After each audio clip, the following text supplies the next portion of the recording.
de Sora Web TV, bonjour. Merci de nous renouveler votre confiance. Pour ce 26e numéro de votre magazine Autour de l'invité, nous recevons pour vous Madame Véronique Badonou, épouse Alédinou. Elle est enseignante des sciences de la vie et de la terre à Savalou, présidente de l'association des femmes enseignantes de la commune de Savalou. Bonjour Madame Badonou. Bonjour, monsieur le journaliste. Alors, comme je le disais tantôt, vous êtes la présidente de l'association des femmes enseignantes de la commune de Savalou. Justement. Alors, qu'est-ce qui vous a poussé à créer ce creuset? Merci, monsieur le journaliste, pour votre question. Je dirais que les raisons sont multiples. Mais je vais énumérer ici, présent, 3 raisons principales. La toute première, elle est personnelle. Elle provient de ma propre conviction, de ma motivation, en ce sens que je suis née une femme et j'ai voulu être une femme combattante. Dès que j'ai fini mes études et j'ai voulu être enseignante, j'ai pensé une minute, préparer la relève. Si déjà sur mon chemin, je peux avoir des jeunes filles décidées, battantes, qui peuvent assurer la relève, ça me ferait plaisir. Dès que j'ai commencé mon service à Savalou, j'ai observé l'atmosphère. Depuis les basses classes jusqu'en terminale. Et j'ai constaté que ça fait une pyramide à bas l'âge et à un sommet pointu. En matière de répartition, en matière d'évolution des jeunes filles, j'ai constaté de la classe de 6e jusqu'en classe de 3e, le nombre d'élèves filles en classe est un peu important. Mais cependant, quand on va au second cycle, le nombre commence par diminuer peu à peu et jusqu'en classe de terminale, on a une réduction maximale.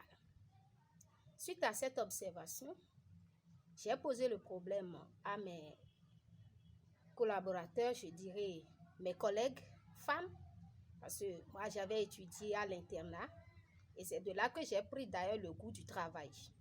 Je faisais partie des meilleures filles de ma commune quand j'ai eu mon CEP et on m'a placée au lycée au fond à Bombay. C'est là que j'ai passé mes 7 ans pour avoir le bac et j'ai eu le goût du travail. Et dès que j'ai commencé à enseigner et que j'ai observé, j'ai fait ce constat, je me suis rapprochée de Madame Dossou, épouse Diagou. Elle est professeure d'histoire-géographie et je lui en avais parlé. Elle a dit qu'elle aussi, elle a fait le même constat que moi. Et que là, elle aussi, elle mûrissait déjà une réflexion dans ce sens pour que nous puissions quand même relever un peu l'image de la jeune fille en société. Enseignant les sciences de la vie et de la terre, je connais un peu la physiologie d'une jeune fille. Les enquêtes nous ont amenés à constater qu'il y a un fléau en milieu scolaire qui était en train de sévir. Et c'est ça qui explique cette figure, cette pyramide d'évolution des jeunes filles dans notre milieu ici. Qu'est-ce qu'il faut faire? Il faut commencer par motiver les meilleurs pour faire venir celles qui sont à la traîne. Vous permettez, parce que vous parlez il y a un instant d'un fléau. De quel fléau parlez-vous? Justement, monsieur le journaliste, il s'agissait des grossesses en milieu scolaire. Il y a les grossesses non désirées. Dès que ces jeunes filles attrapent ça, malgré que le gouvernement a pris les mesures idoines pour dire que même enceinte, la jeune fille peut continuer les études, cela agit considérablement sur leur rendement scolaire. Sur 5 filles qui tombent enceintes, à peine une arrive à terminer leurs études. Donc, ça nous a vraiment choqués et on s'est lancé sur le chemin.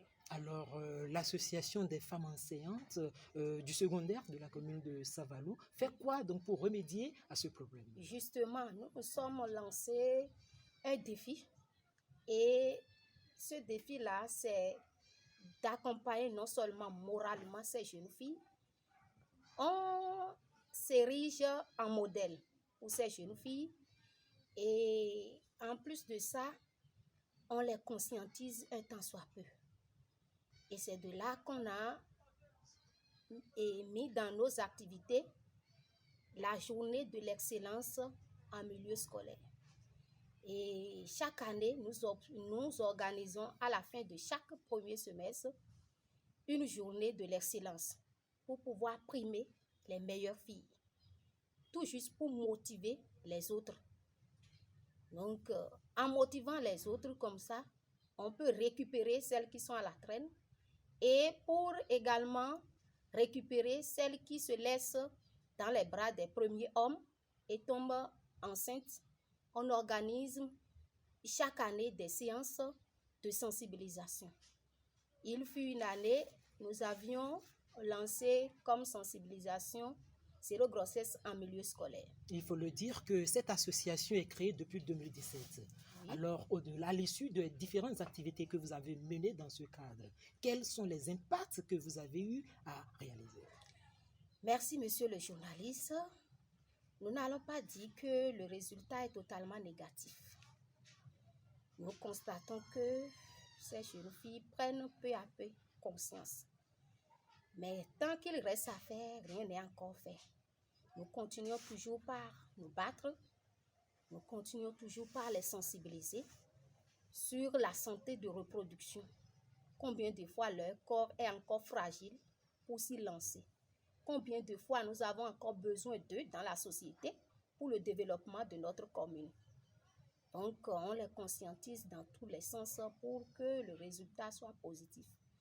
Donc, c'est là où nous en sommes jusqu'à présent. La mission et la tâche que s'est assignée l'association des femmes enseignantes du secondaire de la commune de Savalou est lourde. Alors, dites-nous, qui sont autorisés à faire partie de cette association? Merci, monsieur le journaliste. Pour adhérer à l'association des femmes enseignantes du secondaire de la commune de Savalou, il suffit de se rapprocher des membres du bureau.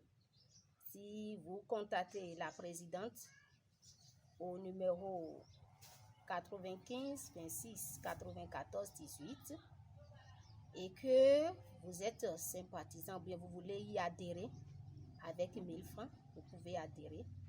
Et chaque trimestre, il faut s'acquitter des cotisations mensuelles. Nous cotisons 2500 francs par trimestre. Alors, est-ce à dire que l'association vit aux dépens de ses propres moyens ou compte sur les politiques? Merci, monsieur le journaliste.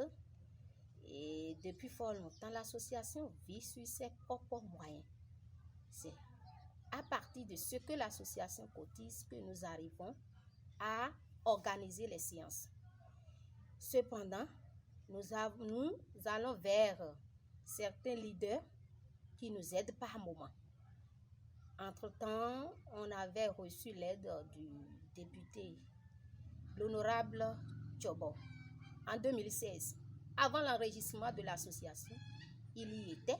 Il nous avait soutenus au CG2 Savalou et il a vraiment motivé les 5 premières filles, dont la toute première a déjà le bac. Elle est en 2e année d'université actuellement. Ce qui nous motive parce que cette fille ne cesse de m'appeler pour me remercier de tous les conseils que nous avions eu à lui donner et combien de fois elle est en train de réussir en année supérieure. Est-ce à dire que l'association des femmes enseignantes du secondaire de Savalou fait de la politique?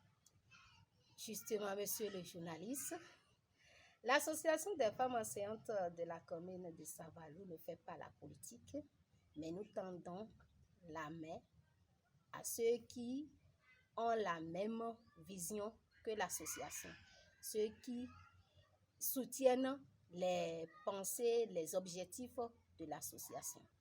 Dans nos tests, l'association est apolitique, mais chacun a sa vision, comment fonctionne. Alors, en guise de conclusion, dites-nous, est-ce que vous croyez en ce combat que vous menez?